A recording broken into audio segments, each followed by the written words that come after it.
नमस्कार, sunrise news के इस वीडियो में आपका स्वागत है और मैं हूं आपके साथ अमिताभ राय। बीते दिन जिस मैदान पर किसानों का मंच सजा, उसका इतिहास ऐसा है कि मौजूदा सरकार की टेंशन बढ़ जाती है। ये हम नहीं कह रहे हैं, ये आंकड़े बता रहे हैं। अब वो कौन से आंकड़े हैं जिनकी हम आगे जिक्र करने वाले हैं, जो कहीं ना कहीं यूपी सरकार को सोचने के लिए मजबूर कर देगी। अभी तक का ट्रेंड यही रहा है कि उत्तर प्रदेश के मुजफ्फरनगर जिले में किसानों की महापंचायत जिस सरकार के खिलाफ हुई है, वह सरकार चली गई। जी हाँ, ये आपको 2003 से लेकर 2013 तक की पंचायतों का इतिहास बता रहे हैं। अब आगे तारीख भी बताएंगे, लेकिन उसके पहले आपको 5 सितंबर को हुए आंदोलन के बारे में थोड़ी जानकारी दे देते हैं। 5 सितंबर को मुजफ्फरनगर की धरती पर किसानों का जनसैलाब उमड़ा। जिधर भी नज़र जाती थी, सिर्फ किसान किसान दिखाई देते थे। इस महापंचायत में नरेश टिकैत और राकेश टिकैत समेत कई किसान नेता, जो पिछले कई महीनों से दिल्ली के अलग अलग बॉर्डर पर बैठे थे, एक साथ मंच पर दिखे। सभी ने केंद्र की मोदी सरकार के खिलाफ अपना बयान दिया। राकेश टिकैत के निशाने पर मोदी, योगी और अमित शाह थे।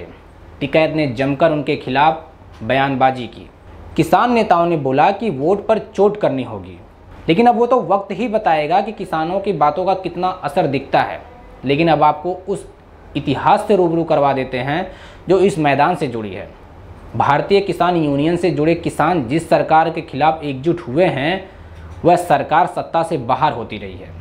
कारण कुछ भी बना हो, लेकिन इतिहास यही है। ये ग्राउंड ऐसी ग्राउंड है, जब मुजफ्फरनगर में इस ग्राउंड में रैली होती है और ये ग्राउंड भर जाए, इसका मतलब होता है यहाँ की सरकार गई।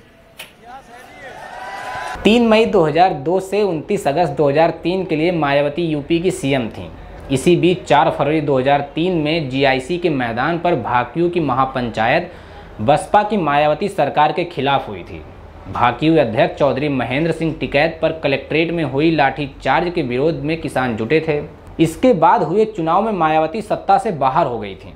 वहीं 8 अप्रैल 2008 को जीआईसी के मैदान में बसपा सरकार के खिलाफ बड़ी पंचायत हुई थी। भाकियू अध्यक्ष चौधरी महेंद्र सिंह टिकैत के बयान के बाद उन्हें सिसौली से गिरफ्तार किया गया था, जिसके बाद इस पंचायत का आयोजन हुआ था। इसके बाद 2012 में चुनाव हुए, जिसमें बसपा सत्ता से बाहर हो गई थी। यूपी में सपा की सरकार आई। जिले में कवाल कांड के बाद भाकियू प्रवक्ता राकेश टिकैत ने 7 सितंबर 2013 को नंगला मंदौर में महापंचायत बुलाई। इस महापंचायत के बाद जिले में दंगे हो गए, लेकिन जन आक्रोश के चलते 2017 में सत्ता परिवर्तन हो गया और प्रदेश में बीजेपी की सरकार आ गई। अब 2022 में चुनाव होने हैं और एक बार फिर वहां महापंचायत हुई है। किसान संगठन बीजेपी की योगी सरकार को उखाड़ने की बात भी कर रहे हैं। अब देखना यह है कि 2021 में हुई इस महापंचायत के 2022 के चुनाव में क्या परिणाम होंगे, क्योंकि नतीजे तो भविष्य के घर में छिपे हैं। आपको हमारी ये स्टोरी कैसी लगी, हमें कमेंट बॉक्स में बताएं। साथ ही हमारे YouTube चैनल सनराइज न्यूज़ को सब्सक्राइब करना ना भूलें। शुक्रिया।